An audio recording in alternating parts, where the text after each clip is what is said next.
Hello, আজকে আমাদের recipe হচ্ছে চিকেন নুডলস। তো চিকেন নুডলস বানানোর জন্য প্রথমে নিয়ে নিলাম পেঁয়াজ, মরিচ। তো এগুলোকে ভালো করে কুচি কুচি করে কেটে নিতে হবে। এরপর নিয়ে নিলাম মাংস, যেহেতু আমরা ব্যাচেলার, আমাদের ফ্রিজে তেমন বেশি মাংস ছিল না, তাই যতটুকু ছিল ততটুকুই নিয়েছি। এগুলোকে কুচি কুচি করে নিলাম।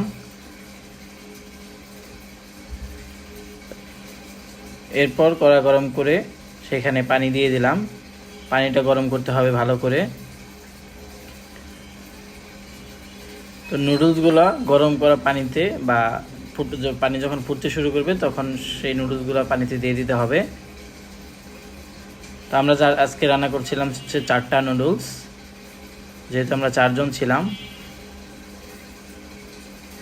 তো নুডলসগুলো ভালোভাবে সিদ্ধ হওয়া পর্যন্ত অপেক্ষা করতে হবে এবং খুব ধীরে ধীরে নেড়ে দিতে হবে। তো নুডলস সিদ্ধ হওয়ার পর এভাবে করে ছেঁকে নিতে হবে।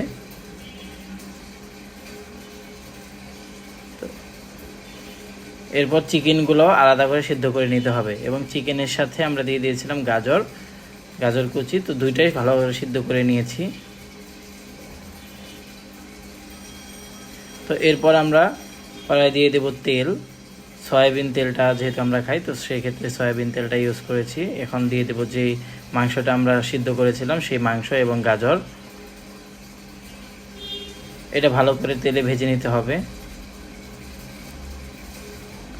তো যখন আমরা মাংস দিয়ে নুডলস রান্না করবো, তো মাংসটা আমরা আগে ভালো করে ভেজে নেব।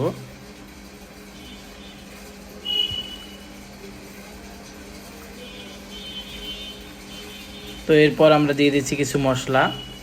তো এখানে আপনারা চাইলে নুন, হলুদ, লবণ, মরিচ সব কিছু দিয়ে ব্যবহার করতে পারেন। তো এরপর আমরা দিয়ে দিলাম পেঁয়াজ কুচি, মরিচ কুচি এবং কিছু এক্সট্রা মশলা। এখন এটা আমরা ভালোভাবে নেড়ে নেব। তো কতক্ষণ নাড়াচাড়ার পর এখানে আমরা একটা ডিম দিয়ে দেব। যেহেতু নুডলসের ডিম ছাড়া ভালো লাগে না, এই জন্য আমরা ডিমটা ব্যবহার করব।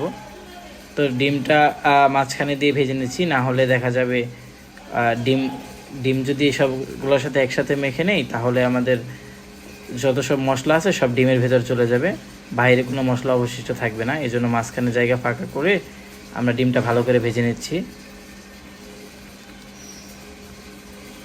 তো ডিমটা ভাজা হয়ে গেলে আমরা মাংস এবং বাকি মিশ্রণের সাথে এটা ভালো করে মিশিয়ে নেব। তো প্রয়োজন অনুযায়ী আমরা পর্যাপ্ত পরিমাণ এটা ভেজে নেব সুন্দর করে, যাতে কোনো কিছু কাঁচা স্বাদটা চলে যায়, সব কিছু কাঁচা স্বাদটা যাতে চলে যায়, এভাবে করে আমরা ভেজে নেব। যেহেতু ফুল আছে এটা থাকবে, তো সেই জন্য থামানো যাবে না, সবসময় নাড়াচাড়া দিতেই হবে। এখন ভাজা শেষে আমরা নুডলস যেটা উঠিয়ে রেখেছিলাম সেই নুডলসটা দিয়ে দেব। আমরা ট্রাই করব এটা পানি দিয়ে ভিজিয়ে দেওয়ার জন্য, তাহলে শক্ত কম হবে। তো নুডলস দেওয়ার পর আমরা বাকি যে মশলাটুকু ছিল সেই মশলাটুকু দিয়ে দিলাম। এটা এখানে আমরা নুডলসের সাথে যে মশলাটা ছিল সেটা দিয়ে দিয়েছি। তো 2টো চামচ দিয়ে যদি আপনি মিশ্রণটা করেন তাহলে দেখা যাবে ভালো হবে। আমরা ভালো করে মিক্স করে নিচ্ছি।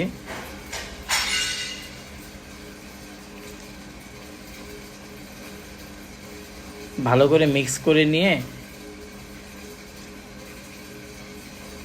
নুডলসগুলো আমরা ভেজে নিচ্ছি। তো আমাদের নুডলস ভাজা প্রায় শেষ। যেহেতু এটা আগে থেকে সিদ্ধ ছিল, তো এই জন্য বেশি সময় এটা ভাজতে হয় না। জাস্ট আমরা মশলা এবং মাংসের যে মিশ্রণটা আছে সেটার সাথে ভালোভাবে মিশলে হয়ে যাবে। এখন রেডি হচ্ছে আমাদের নুডলসটা, আমরা নামিয়ে নিচ্ছি। দারুণ একটা গন্ধ ছড়িয়েছে। তৈরি হয়ে গেল আমাদের চিকেন নুডলস।